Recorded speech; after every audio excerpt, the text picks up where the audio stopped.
Guys, you don't know how happy I am, man. Look at this.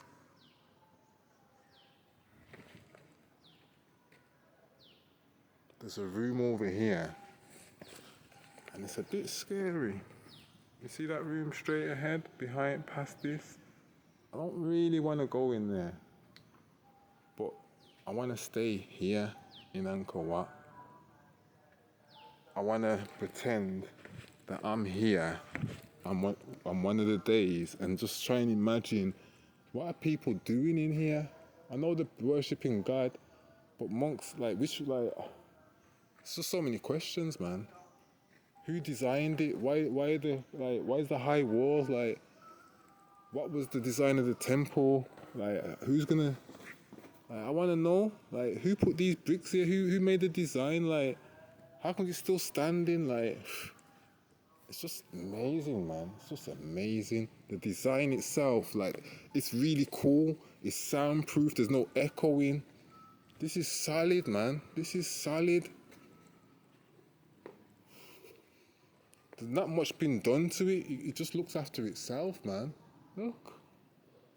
Look at the design. The design just keeps it straight. Look at these stones. They're not even laid straight or anything, man. It's amazing. It's a state of art. If you can't see beauty in this, you ain't got no taste. This is... And as I said, right, you can go to Angkor Wat and they'll charge you $5 to see some stones on the floor. It's amazing because who put them there or whatever, yeah, but you don't have to pay at this one. So which is better, not paying or paying a little bit? Because if you don't have to pay, don't pay. So I'm not paying and I'm going to be here. But I may go to Angkor Wat and this is encouraging me even more to want to go and check it out, because this is an Angkor Wat and it's got so much detail, and imagine what Angkor Wat has. So it's making me ask myself, I wonder, am I going to find something in Angkor Wat that other people haven't? Because that's what everyone's got. Everyone wants to be someone who's going to find something new there.